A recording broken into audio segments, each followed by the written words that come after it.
Hello, I'm Archie Luxury, and welcome to the series What Does Your Watch Say About You? I've had some really positive responses, and for a filmmaker, video maker like myself, that's a great buzz. So I've decided to do a bit of a profile on a few more watches. Omega Speedmaster Professional, the man on the moon. I've often said it's the entry level decent watch. And what sort of person wears this? Well, the only problem with this watch is because its appeal is so broad spread, it can be anyone from a lieutenant on a submarine to a high school physics teacher.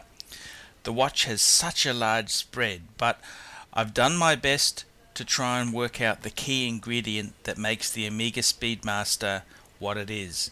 Now let me do a profile on a couple types of wearers. Firstly, we'd have a look at a Omega Speedmaster professional wearer. Who would he be? Okay, let's pick an average. He's about 50 years old now. He's a high school physics teacher. Now, I don't know if you can remember your high school physics teacher, but he was incredibly smart. He knew formulas and chemicals, and fuck was he a clever dude. And unfortunately, he's still stuck on that 40 to 50,000 a year salary, unless he's gone Breaking Bad and started a methamphetamine laboratory at home. So he's a genius, very clever man, but he's sort of trapped in being lower middle class. He's a lower middle class person, the top of lower middle class, but he's still lower middle class person. He's the sort of person who, if you asked this demographic, what is your dream car, 50% of respondents who owned an Omega Speedmaster Professional would say a Prius. The other 50% would say either an MGB sports car or an Austin Healey 100, which both those vehicles there are British open-top roadsters. So that's quite respectable choices, but that just shows you how varied this demographic is. Another type of demographic of this person here is a middle manager in a big corporate firm, and he's possibly had some military experience as a low-ranking officer. Yes, he was commissioned. He was a commissioned officer. He probably attained the rank of captain, definitely not above major, and he's now gone back into the corporate world to seek his fortune.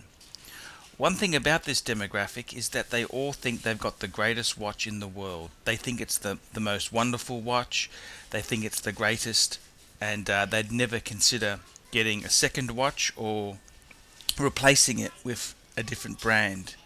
They love the watch, and it represents a major investment on their modest lower middle class income. This demographic also is very different to the automatic version, so please, I want to stress, this is the Omega Speedmaster Professional Man on the Moon watch demographic. He's the sort of guy who's happily married, and he said no to that office affair that he could have been involved in a couple years ago. He decided it'd be best to keep the family unit going. So he's quite a decent and moral person.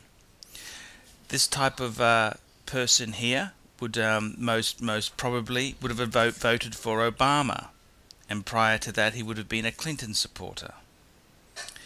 This type of person here goes to church 12.4 times a year. And this person here, as I've said, it's a very lower middle class demographic. This person has got some very intelligent thoughts and intelligent opinions, but that doesn't solve his lower middle class income. This type of person here lives a very reasonable life, and usually would buy a 12-month to 18-month-old car, so prefers not to buy brand new cars and get the initial depreciation hit. This type of person here has a savings account for putting money away for a holiday, for a rainy day and other sort of obstacles in life. This type of person would have health insurance and would also he'd be happily married. As I said there, he may not be in a fantastic marriage there. I believe this demographic here, the amount of sex per year is about 30.5 times, which is below the average. But this type of person, as I've said before, is a very moral person, and he has contemplated taking risks and has decided it's not worth the hassle if it went bad. So this is the demographic for the Amiga Speedmaster Professional, and this type of person here, if he won lotto or struck it big, he wouldn't necessarily replace his Amiga. Why would you need to replace an Amiga when you've got the greatest watch that was ever created? And it's a very interesting demographic, and I hope you've enjoyed this roundup on the Amiga Speedmaster. Please send me your thoughts. What's your opinion of the Amiga Speedmaster? Did I get this demographic right? Did the research turn out to be true? Let me know, because I'm really keen to follow up this with your opinions. The next watch is the Patek Philippe Calatrava, and this is a white gold one you can see on the screen here, but this demographic applies to yellow gold, rose gold, or white gold. It's more looking at Patek in general. Okay, this demographic here, well, for one, this is a man who gets what he wants. He doesn't listen to his whiny wife when she bitches that he spent 30 grand on a beautiful Patek watch. So this is somebody who's of independent means, who's not tied to his wife, and can make his own decisions. This is the sort of person who'd replace the wife if she bitched too much. And he's probably been married 3 or 4 times, this owner here. This is somebody who doesn't need to show off. He doesn't need to big note himself. He just, if you don't know what a Patek is, he doesn't give a flying fuck.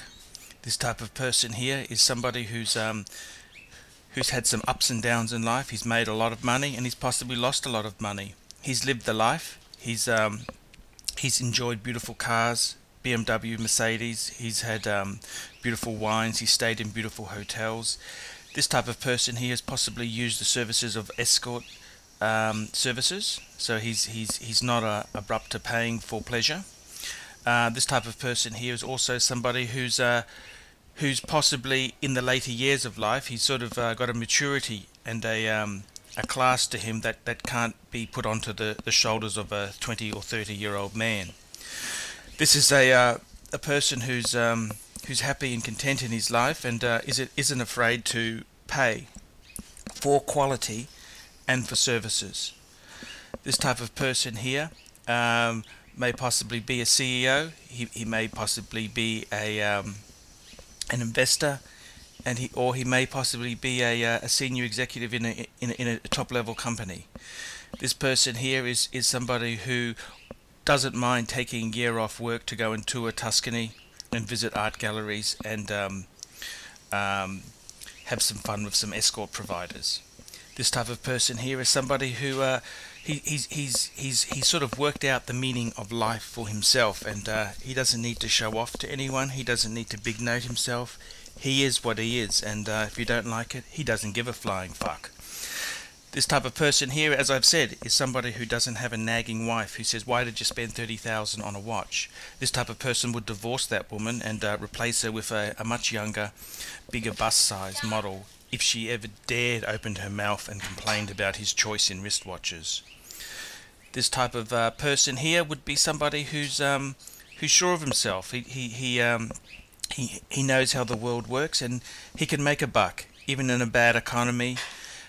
This type of person here, as far as his politics goes, he's disgruntled with both sides. He dislikes. He's been burnt both sides of politics, left and right wing, and he just sees. He's very skeptical on politicians. This type of person here is somebody who enjoys beautiful things and would much rather go down to the brothel for a couple of hours than to debate politics with the local member of parliament. This type of person here is somebody who's not afraid to spend money. He'll go on a cruise, he'll stay in a 5-star hotel, he'll buy a Mercedes-Benz, whatever makes his pleasure senses swell, he will do at times. Mind you, he has the bit of constraint there. He's just not an orgy of fun. It's pleasure with conservatism and with a bit of sense there. So this is quite a intelligent person who would own this type of watch there, and he obviously enjoys the finer things in life. He's very different to the day-date solid gold Rolex owner. Very different demographic, which I'll cover in another video. But this type of person here, who's somebody who's self-made, sure of himself, and if you don't think he's successful, he doesn't give a fuck. He's happy within himself, and this type of person is most likely to be found behind the wheel of a BMW 7 Series or a Mercedes S-Class. This type of person is also most likely to have been married 3 or 4 times, and he's possibly had a few indiscretions along the way which he would never admit to or confess to. So it's a very interesting demographic.